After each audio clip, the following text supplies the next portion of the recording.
Thank you so much for taking the time to speak with me. Obviously, we're in a wonderfully busy little period of time, or hopefully busy period of time. So first things first, I just want to check in with you. How you doing at the moment? Just great, man. Just we've been really excited about the announcement of the new record.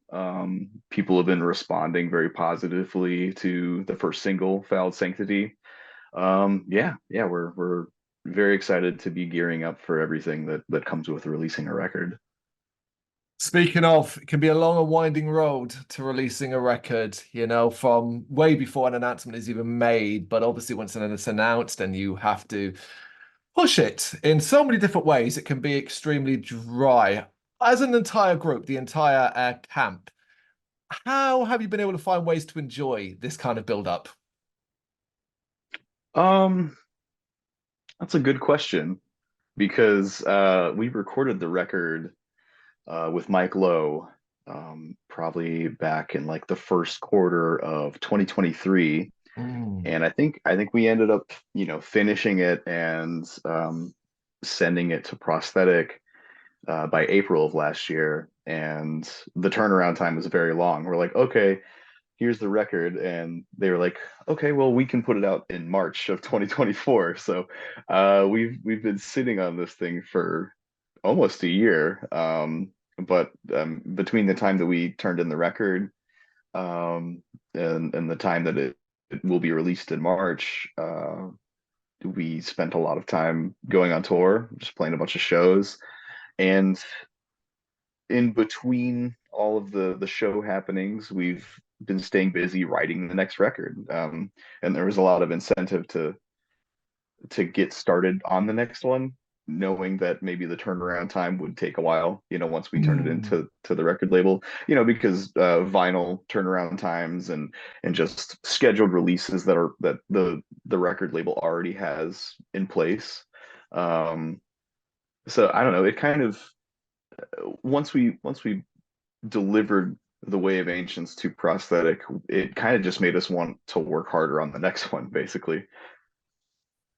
Uh, Almost like you've been able to distract yourself as well. You've got that long wait, but you've been able to go out and play live. You've got writing for what might come in the future. Oh, so this kind of gets put to the side temporarily. And now we reach the point where we are within weeks of it being released. Does that refresh it in your mind? Because obviously, it would have been a point where you effectively put it to the side. Yeah, it's been fun to circle back around Mhm. to all of the songs on the record. Um, and we've been teasing some of them live throughout like the last year.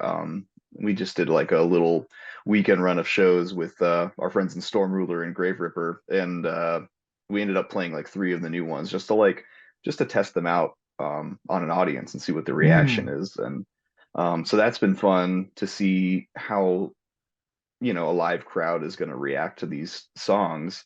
But furthermore, it's been a lot of fun to come back to this record and basically relearn all of it, because our album release show is coming up on March 1st here in our hometown of Louisville, Kentucky.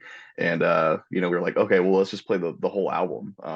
So it's been a lot of fun coming back to these songs, and some of them took a little time to click for everybody, but after a while it was like, oh, this is like riding a bike, because we played all of this stuff, more times than we can count to prepare to record the record.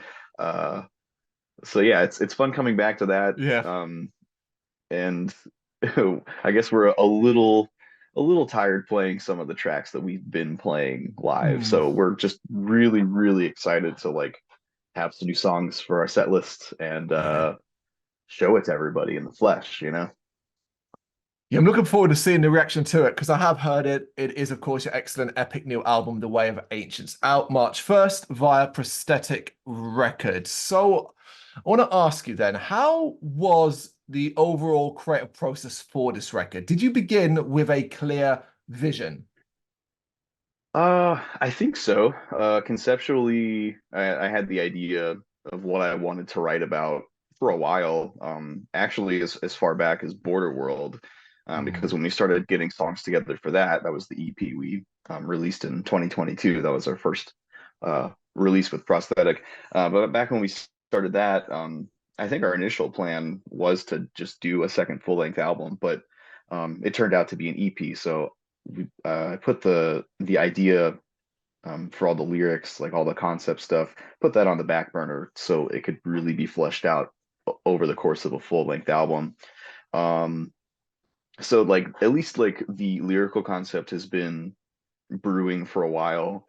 Um, and the songs, like the music and the riffs themselves, are all a little bit of a mixed bag in the sense Mm. that some of these songs and riffs are like very old. Like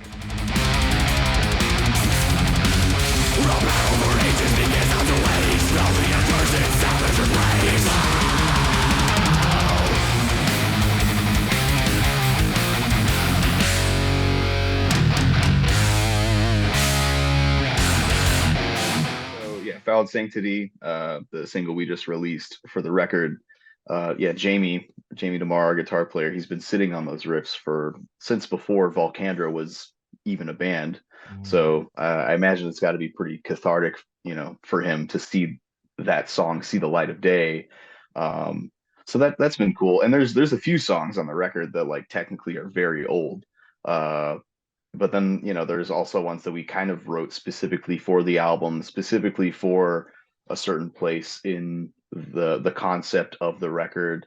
um but I think we were able to organize all of the songs as far as like what order that they play out in the album. Like that was very that was a very conscious decision to be like, okay, this is the first song, this is the second song, this is like where the story progresses. And you have to have a flow to your record because I mean, the idea of an album is someone's going to sit down and listen to it from start to finish. So, um, yeah, I think it's a combination of there are a lot of ideas that were already there, but as we wrote the songs and shared ideas with one another, things kind of, I don't know, things kind of formulated naturally, even though all of this music was written at very different times. When you look at the completed thing and compare it to perhaps what your earliest vision was, how close would you say they are? Um, I think 100% accurate Wow. as far as to what we had in mind. At least for me, I feel very satisfied with the finished outcome of the record. Sonically, it sounds better. I think the songwriting is better. I think we got the best performances out of everybody we possibly could have. Yeah, I mean, hopefully I'll be able to look back on the album in, a couple years or so and feel the same way. But as of right now, I feel really satisfied with how the record turned out. Well, that's really good to hear because you described yourself this overarching high fantasy adventure playing out across the entire album, something really rich and detailed. It's grand to understand and listen and follow along. From your perspective, then, was there an aspect of that creation process that was particularly challenging for you? Hmm. You know, I guess I'm lucky to say this, but no, it wasn't very challenging. The creative process in this band is very, very smooth sailing. And basically how it goes is one of us will have like a pre-production demo with, you know, either a mostly finished song or a halfway finished song. And, we'll share it with everybody. um, a lot of the times we'll send riffs to our drummer Mike, and he has his own Mm. setup where he can, record drum ideas and send them back to us. And the songs begin to grow from there. But really, what it comes down to it is when we all get together at our rehearsal space and just go over these songs over and over and over again, and listen back and then kind of fine tune everything. But none of it has ever really been challenging. Everyone is Mm. is very, very good about sharing ideas and taking constructive criticisms, just for the sake of making a song better. No one in this band really has like an ego where they're like, oh, well, it has to be this way or it has to be that way. I mean, Yeah. everyone's really good about meeting in the middle, um, just to benefit the music at the end of the day. Yeah, because inevitably things are going to end up on the cutting room floor, and you ultimately don't want to have arguments about I need my riff in, I need this part in, and so on. Ideally, Right. Yeah. And I think everybody has, everybody knows that, they know that when they bring an idea to the table that it's subject to change. And I find that really exciting. I don't play guitar in Volcandra, but I do write for the band. I wrote one of the tracks on the new record.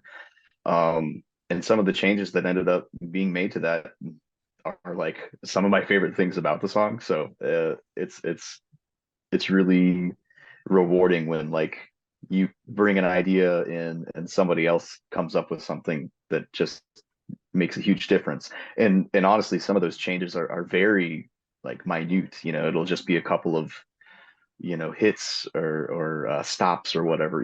But like sometimes the small things can make a world of difference in how a song can impact the listener, I think. mm, well, definitely. And use the word rewarding there, which is good because I wanted to ask that as well. Talking again about the entire creation process, for you personally, what were some of the most rewarding parts? Oh, of the Yeah, creative process. yeah. I think for me, what it comes down to is like how our drummer Mike, how he will approach a song and how like he will have ideas for certain riffs that none of us would have ever come up with, because a guitar player they can write a song and record a pre-production demo and program drums, but we don't have those like actual drummer sensibilities. So I think the thing that usually transforms a song the most is how Mike comes to a track and puts on some drum ideas. And obviously, we'll have our own pointers of like, hey, maybe try this here or try that there. And usually our input is like add more blast beats to a riff. That's usually like the only input we really have. But like everything he does is very, I don't know, he's a very seasoned drummer. So usually all the things that he adds are really cool nuances and things that none of us would have ever come up with because we don't play drums. Of course. I will change how a riff is played to match how the drums are played to it, if that makes Yeah, sense. And that just kind of makes everything melt a little bit better. that's super satisfying, right? Totally. Was it quite important for you to create a level of escapism on this record that you, myself, no doubt have felt from stories over your lifetime? I've in previous bands, I've tried to write about like real world problems, and I think there is definitely a place for that in music. I think it's very important to touch on those things, especially in like the realm of like I don't know, like hardcore, um, and then, like punk music. But I think when it comes to like metal in general, as far as like subject matter goes, I prefer kind of more of an escapist approach. Hmm. I like I like fantasy, I like science fiction, and you can still have something to say within the realms of a fantastical world, a fictional world. But I have a lot more fun um, being imaginative with different scenarios or environments. And I don't know, it's just a lot more fun for me to write about things that don't have anything to do with the real world. And we try to bring that mentality to our shows. Like, we take the music very seriously, but like, we're not getting on stage and acting super serious. Like I feel like our stage presence is still very like it's a very rock and roll approach. We just want to get up there and have a good time. And if you're into fantasy or if you're into science fiction, I think that's just kind of an added bonus for whoever wants to check out the music. If we're all nerds, and so if you're a nerd and you like our band and you like our music, then if you decide to read into the lyrical subject matter, then that's just going to be icing on the cake, I think. Do you feel like you as a group can change and help change some perceptions? Because let's say fantasy sometimes is often automatically associated with power metal. Science fiction might go towards a sort of progressive technical style, maybe more than perhaps the blend of black thrash and death that you throw out with the melody, obviously, that exists throughout you and running through you like a vein. Yeah, I think having or breaking somebody's expectations can be kind of important, you know. Like you said, fantasy stuff is primarily associated with power metal and stuff, Mm. but if you can bring something new to the table within your subgenre, and I'm not even saying new really, it's not like we're reinventing the wheel, but I mean it's like how many black metal bands have you heard that sing about Satan? How many death metal bands have you heard, sing about keeping bodies in their basement? Like I think trying to expand on that subject matter that might not be normally affiliated with your subgenre is a lot of fun to play with, and you can make it work. Like I don't think like we have some songs that are science fiction based, and I think you can write a black metal song that has science fiction themes to it. And I think fantasy is definitely more along, the beaten path when it comes to black metal, but that's when the fun of like fleshing out like an entire concept comes in, you know. It's not just like one song is about this, one song is about that. Like I like the idea of telling a greater story over the course of a record. Well, going back to the escapism thing then, because when people think of escapism in whatever form of media, I think they'll often draw to, say, a movie, a video game, potentially a book, and so on. Music doesn't always come into it. So, do you think it is possible for music to have that escapism effect? I think so. I think there's a lot of like terrible things going on in the world all the time, and if you can find, a safe place within music to maybe step away from that. I mean, not to say that you should just be oblivious to real world things, obviously there is an importance to that, but I think music is a very healthy escape as opposed to, maybe like drugs or something. Music is a good way to channel your emotions too. I mean, like if you're upset, like I don't know, try and write a song. If you're even if you're beat up about what's happening on the other side of the planet and it's something that's out of your control, you can write a song about that if you wanted to. But I like the fantasy aspect of it because for me there feels like there's a lot more to do there. Well, speaking of then, from a lyrical standpoint, did you for this album set any lines in the sand regarding the complexities of storytelling and wordplay that can sometimes make high fantasy off-putting? What would you say would be like off-putting, for example, I guess? Hmm. I guess what would I think? All right, let's say, right, what would I think? Right, let's say people often have struggled with elements of J.R.R. Tolkien's work, for example, and how some of the writing is that and the language and stuff like that. Oh, okay, I see. Hmm. See, you bring up Tolkien, and a lot of criticisms people have with his work is that he's like too descriptive, right? Like Hmm. he'll write a whole page about like a tree or something.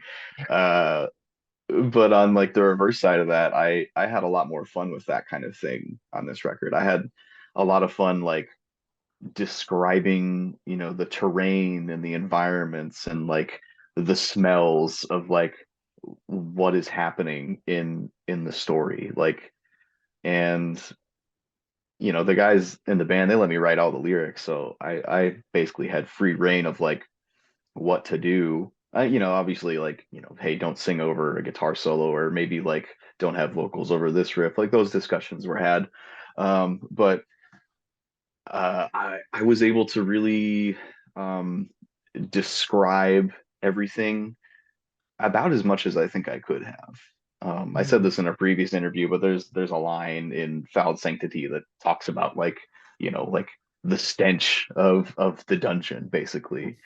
And when you get into those sensory details, I think that helps paint a picture for the listener a lot more instead of like leaving them to interpret. Like when you put those words in someone's head, that automatically is going to spark imagination in their head, and they're going to see and interpret those lyrics and those words their own way, even though you're being as descriptive as possible, I think. Yeah, I mean, I kind of agree with you there. I am big on descriptions as well, because you do want to picture, you want to imagine what the environment, the place, the person, whatever it might be, actually is. You want to get a picture in your head. It's interesting to say, you say one person who would find the Tolkien stuff too complex, another person finds it absolutely fascinating. Someone like Terry Pratchett's Discworld, which is like one of my favorite all-time book series. Go back to the very earliest stuff. It can be very, very dry, but it really seems to be taste, just like music, I guess. Yeah, mileage will differ. I mean, if you want to come in with like a simple hook, which those are also very important too, you don't want to get lost in the sauce and just Mm, everything be word vomit. But I think for those that are looking for a little more in the lyrics, I think that's something to get engrossed in. yeah. But you don't want to overdo it. You gotta hold somebody's attention. So it's definitely, explain what you need to in like this verse in this like, 8 set of lines, and then move on to the next subject. And that was something I definitely had to do with these songs, was like kind of map out like almost like bullet points, like, we'll talk about this here and then this here, and then there's a guitar solo. And then after the guitar solo, here's like the third act of whatever part of the story it is, right? So yeah, I mean that's always a really fun process, and you got to go back and comb through everything with a fine-tuned comb and make sure that you're not, like I said, getting lost, or on the other side of things, you don't want to make sure you're not like brushing over something that would be important or integral to the story you're trying to tell. Thank you very much for watching. If you'd like to see more content like this, please consider hitting the subscribe button. It is gratefully appreciated.